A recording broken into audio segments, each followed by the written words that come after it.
Hello dear student, আমি তোমাদের Shubhankar sir. একটি নতুন ভিডিও নিয়ে আমি আবার তোমাদের সামনে উপস্থিত হলাম। আমি আজ সকালে তোমাদের একটি ভিডিও দিয়েছিলাম এবং সেখানে আমি তোমাদের সঙ্গে অ্যানালাইসিস করেছিলাম যে এসএসসির আগামী এই পরীক্ষাটির ভবিষ্যৎ কি। এবং আমি জানি এই ভিডিওটি তোমাদের অনেকের ভালো লেগেছে। কিছু সংখ্যক স্টুডেন্ট ছিল যারা সমালোচনাও করেছো এবং আমি তোমাদের শুধু এইটুকু জানাতে চাই যে দেখো, আমি একজন অ্যাজ এ টিচার হিসেবে আমি যেটুকু খবর পেয়েছিলাম সারা রাত কালকে, তোমরা জানো কালকে বিকালে এটি একটি নিউজ এসেছিল। আমি চাইলে কিন্তু হাওয়ায় চলে কালকে তোমাদের একটি কিছু বলে দিতে পারতাম, কিন্তু আমি সারা রাত ধরে যেটুকু আমি রিসার্চ করেছিলাম তার পরিপ্রেক্ষিতে যেটুকু খবর পেয়েছিলাম তার পরিপ্রেক্ষিতে আমি কিন্তু তোমাদের সকালে একটি ভিডিও দিয়েছিলাম। এবং কিছুক্ষণ আগে নাগাদ আমি একটি অফিসিয়াল, তোমরা জানো হয়তো তোমাদের কাছেও চলে গেছে, সে অফিসিয়াল নোটিশে কমিশন একদম বলে দিয়েছে যে পরীক্ষার ডেট আনচেঞ্জ থাকবে। তো আমি একটু তোমাদের বলতে চাই, দেখো না, অনেকে আমাকে কমেন্টস করেছো, নেগেটিভস অনেক কমেন্ট করেছো, বা যেটি আমি অনেক তোমাদের মক চ্যালেঞ্জে কিছু কিছু এরকম নেগেটিভ কমেন্টস আসে। তো এটা স্বাভাবিক, ওটা নামা করে, আমি সেটা গায়ে মাখছি না।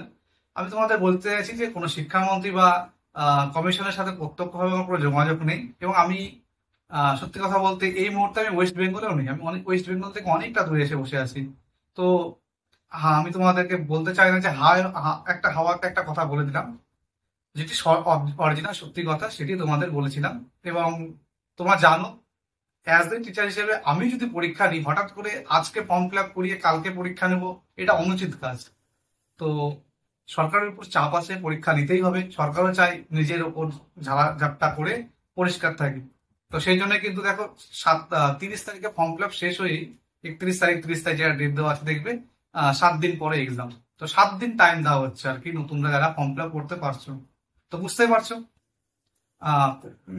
ব্যাপারটা কতটা কোন দিকে এসে দাঁড়িয়েছে। তো যাই হোক, আমি বেশি কথা না বাড়িয়ে তোমাদের এটাই বলতে চাই যে হ্যাঁ, সত্যি অফিসিয়ালি এটি ঘোষণা হয়ে গেল যে তোমাদের পরীক্ষার ডেট আনচেঞ্জ হয়েছে। এবার আমি তোমাদের দেখো সকালবেলা কোনো নেগেটিভ থটে কিছু বলিনি, শুধু আমি তোমাদের এটুকুই বলেছিলাম যে আমরা যদি 10 বছর যদি ওয়েট করতে পারি, আর 2 মাস আমরা ওয়েট করতেই পারবো। আর থাকলো বাকি পড়াশোনাটা, তো যেভাবে তোমরা পড়াশোনা চালিয়ে যাচ্ছিলে সেভাবে পড়াশোনা চালিয়ে যাও। আর অন্য কোনো দ্বিধাদ্বন্দ্ব মনে না রেখে আগামী যে তোমাদের কাছে 2 সপ্তাহের মতো সময় আছে, এই 2 সপ্তাহ তোমরা খুব খুব খুব ভালো করে মনোযোগ দিয়ে পড়াশোনা করো। All the best. আমি যেরকম তোমরা পরীক্ষার ডেট না আনচেঞ্জ হওয়াতে যতটা খুশি হয়েছে, সত্যি বলতে আমি কিন্তু তার থেকে অনেক অনেক অনেক খুশি। তো এটাই বলবো, আমি সবসময় তোমাদের পাশে আগে যেভাবে ছিলাম আজও আছি, আগামীতেও থাকবো। ঠিক আছে, তো আজ এই বলে রাখছি। নতুন ভিডিও নিয়ে খুব শীঘ্রই দেখা হবে। ধন্যবাদ।